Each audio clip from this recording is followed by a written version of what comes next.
الجميع الآن بيسأل إيه البديل للشهادات ال27% السنوية وال23.5% الشهرية، سواء كانت في البنك الأهلي أو كانت في البنك مصر بعد إيقاف هذه الشهادات وأعلى عائد ب24% لمدة عام واحد. تعال نشوف البديل المفضل الآن بأعلى عائد للشهادات ال27% وال23.5%. بس قبل ما نبدأ الفيديو يا ريت تدعمنا بلايك للفيديو وتشترك في القناة وتفعل الجرس عشان يوصلك مننا كل جديد، وما تنساش تشارك الفيديو على كل أصحابك على السوشيال ميديا لتعم الفائدة. وكتير مننا بيسألوني أنا بيجيليش إشعار من القناة، لأن حضرتك لازم تنزل أسفل الفيديو بتلاقي علامة اللايك، اضغط اللايك دلوقتي للفيديو وكمان تعمل اشتراك في القناة وتفعل الجرس، بيوصلك مننا إشعار بكل الشهادات القادمة. هننزل تباعا كل الشهادات والتغيرات، احنا شايفين التغيرات اللي حاصلة في البنوك واسعار الفايدة، لذلك بذكرك بالاشتراك في القناة وتفعيل الجرس. تعالى بقى بينا بعد اللايك والاشتراك نشوف الفيديو الجديد. وطبعا احنا وعدناكم هننزل كل جديد بينزل في البنوك وكل التفاصيل العوائد المرتفعة العائد، وهننزل كل اعلى فايدة بتنزل في البنوك والفايدة المناسبة لحضرتك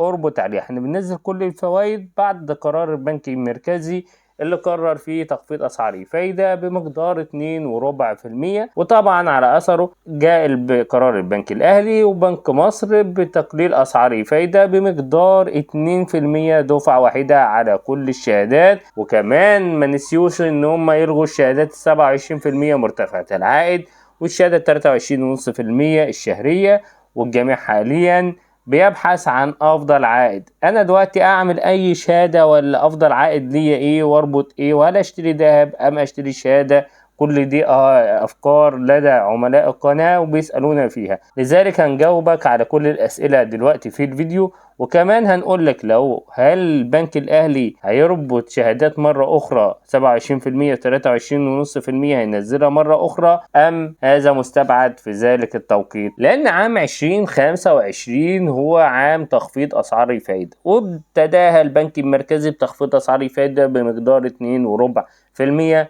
دفعة واحدة. لكن التخبط السياسي الدائر في العالم حاليا يجعل الجميع يتحير، هل البنك يستمر على تخفيض أسعار الفايدة أم يتم تثبيت أسعار الفايدة أم يتم العودة لرفع أسعار الفايدة؟ كل ذلك بسبب التوترات الحادثة حاليا السياسية في العالم. لذلك حاليا احنا بنبحث عن أفضل عائد بيتم عرضه في البنوك نربط عليه. هنتكلم النهاردة عن عائد وصل إلى 24% سنويا. العائد ده هو إذون الخزانة، واللي مش فاهم يعني ايه إذون الخزانة احنا شرحنا الموضوع إذون الخزانة ونشرحها في الفيديو القادم كمان، وكيفية طريقة ربطها وازاي بنحسبها وازاي بتخصم مننا ضريبة 20% وازاي بنعوضها. كل ده احنا هنشرحه لك في الفيديو القادم، لذلك بذكرك بالاشتراك عشان يوصلك مننا الفيديو القادم عن كيفية ربط أذون الخزانة وكيفية طريقة حساب. تعالى الأول نتعرف لو أنا هربط أذون الخزانة هحصل العائد إزاي. هتحصل على عائد مقدما، يعني أنت بتربط إذن الخزانة. أذون الخزانة عبارة عن إذن الخزانة بيساوي 25,000 جنيه، كل إذن خزانة بيساوي 25,000 جنيه.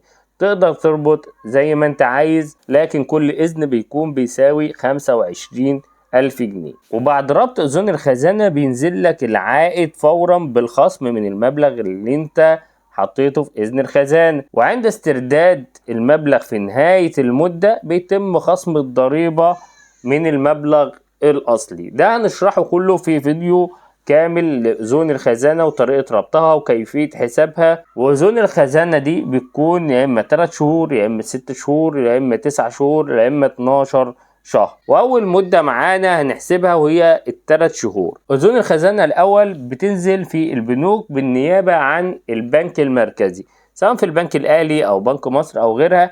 واول اذن خزانة بيكون العائد في ال3 شهور اللي هو 91 يوم، الحد الادنى وصل فيه 27.201%، الحد الأقصى وصل فيه 28.008%، متوسط العائد وصل فيه 27.828%، الصافي الربح وصل في حدود 22.26%. ده العائد للثلاث شهور. طب لو أنا استثمرت مبلغ 100,000 جنيه هحصل على كام؟ عند ربط المبلغ 100,000 جنيه بيتخصم منك 93,512 جنيه. العائد بقى اللي بينزل لك 6488 جنيه. في نهاية المدة بيتم خصم الضريبة من المبلغ الأساسي اللي هو 100,000 جنيه، هتتحصل في النهاية على 98,702 جنيه تقريبا. دي كلها أسعار تقريبية عشان تعرف انت هتكسب كام وهيتخصم منك كام في نهاية الضريبة. أما العائد 182 يوم، الحد الأدنى وصل فيه 25.501%، الحد الأقصى وصل فيه 26.559%، متوسط العائد وصل فيه 26.393%، صافي الربح وصل في حدود 21.11%. طبعا عند استثمارك المبلغ 100,000 جنيه، المبلغ هيتخصم منك في حدود 88,370 جنيه، العائد الصافي بتاعك هيبقى 11,630 جنيه. في نهاية المدة بيتم خصم الضريبة 20% اللي قلنا عليها، هيتحصل على من 100,000 جنيه هتتحصل 97,675 جنيه تقريبا. أما المدة 273 يوم، والحد الأدنى وصل فيه 25.151%، الأقصى وصل فيه 26.001%، متوسط السعر وصل في حدود 25.79%، الصافي الربح وصل فيه 20.63%. طبعا عند استثمارك مبلغ 100,000 جنيه في 273 يوم، المخصوم بتاعك من 100,000 جنيه هيكون 83,830 جنيه، العائد المتوقع 16,170 جنيه. نهاية المدة بيتم خصم الضريبة 20% من المبلغ الأساسي اللي هو 100,000 جنيه، هيتبقى معاك 96,775 جنيه. أما مدة 364 يوم اللي هو العام، الحد الأدنى وصل فيه 23.991%، الحد الأقصى وصل فيه 24.499%، متوسط المتوقع للربح وصل فيه 24.445%، الصافي التقريبي وصل فيه 19.56%. طبعا عند استثمارك المبلغ 100,000 جنيه في 364 يوم اللي هو العام، المخصوم من مبلغ 80,394 جنيه، عائد وصل فيه 19,606 جنيه. أما نهاية المدة بيتم خصم المبلغ الضريبة 20%، بيتبقى معاك من 100,000 جنيه 96,078 جنيه. وزون الخزانة تقدر تشتريها بعد طرحها بالبنوك، بيبقى أيام يوم الخميس بيتم طرح مدة 6 شهور ومدة السنة، أما يوم الحد بيتم طرح 3 شهور و9 شهور. وطبعا بيتم الذهاب للبنك قبل الساعة 10، وبيتم تحديد المبلغ المستحق اللي انت عايزه، العائد المناسب ليك.